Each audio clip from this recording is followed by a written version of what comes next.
from high school. Barely. I mean, I was still being pulled, but this man would pull me back.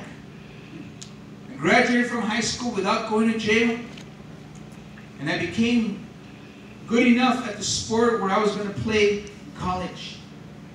I had a few offers to go out of town, but I didn't have the money, or I was just too scared. I didn't have the help. I decided to stay in town, and I started walk on at UTEP. Only problem was I was kind of small, so the coach said you got to put on a lot of weight. Not here, but up here. So I began to work out. They began to do training while we were going to school. I couldn't play the first year. Amen. But what he did is he began to put weight on us. We were hitting the weight room, and I began to meet all the football players in the weight room. And unfortunately, this is where I saw opportunities. The law of supply and demand kicked into play. I found that these young men, they came from all inner cities, from different cities of the U.S. They liked to do drugs, and they had money, and they would ask, hey, anybody know where we can score drugs? And I knew where. Amen. I didn't know this. All I knew was that my uncles were involved. One of my uncles had come back from Miami, was involved with the mafia in Miami. He came back to Mexico and began to do some stuff there, amen. And I didn't know the whole thing, but all I knew is that he could get me drugs, amen. What I found out was that it's a long story, man, but in Juarez, we live in the border town of El Paso with Mexico, in Juarez. In Juarez, there was a group of people. They were political in the beginning, but then they got corrupt, and they used that influence. There was a whole community, like a huge suburb. Thousands of people, thousands of homes, and the cops could not go there. It was a communist party or a revolutionary party. They took over the land, and they were always fighting with the government. But the government got to a point where they couldn't oppress them or stop them. So my uncles used that to their advantage, and what they were doing at my grandma's house, they were bringing in large quantities of drugs, and they would drive the semis into my grandma's house. They would unload there, and from my grandma's house, they would send it into the U.S. And they began to do this. This was a common occurrence. Almost every other day, a semi truck would arrive with drugs, and then other people would arrive and take the drugs into the U.S. And so this was what was happening. And so I asked him, hey, you know what?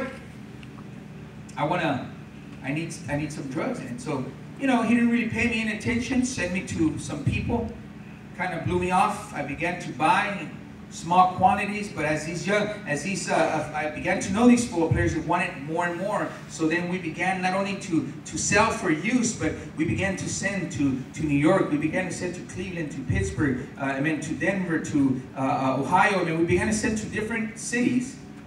And all of a sudden, my uncle noticed that I was buying a lot. So he finally pulled me in, and he offered me a job. He offered me a job in transportation. Now let me explain to you. You watch TV if you're unfortunate enough, but if you do, you have the wrong concept of what the cartels are. You think everybody thinks that El Chapo has a gun and is shooting everybody. El Chapo doesn't have to raise a finger. The way that it works, it's like in any business. You have your top layers, you have management, then you have bottom workers, lower management, then you have shipping and receiving, you have the sales force, and then you have the enforcers, the debt collectors. Those are the bad ones, the ones you don't want to meet. And so that's the way it works. You're not out there killing people, it's a misnomer, If you have a brain, they put you into management. And so I was put into transportation. I was put into transporting the drugs from Juarez to El Paso. Young boys, we were 18, 19, 20. I had a whole crew of guys, working for me, and they would drive over the border with all kinds of drugs. We were bringing in huge quantities into the U.S. We began to make serious money. We began to have a lot of success because there's a lot of dropped loads and nobody wants to lose money. So they began to see that I was very good at what I was doing. Other people began to take notice. Other drug dealers began to ask my uncle for his services and he'd get a cut from everything. And so before you know it, amen, I'm transporting for all kinds of people. Amen. Then I begin to get hired to transport it to the U.S., from the U.S. north. Because you have one checkpoint coming into the U.S., then you have another checkpoint from the El Paso going into to other cities. I begin to get hired. Now these are huge moves. These are the high dollar moves. So they hired me. I had a whole way of getting the drugs over the borders. Amen. You don't need to ask me those things. Amen. But we knew how to do it. And so I began to be hired. I was taking 1,000 pounds up to New York, bringing $1 million back. That was my job.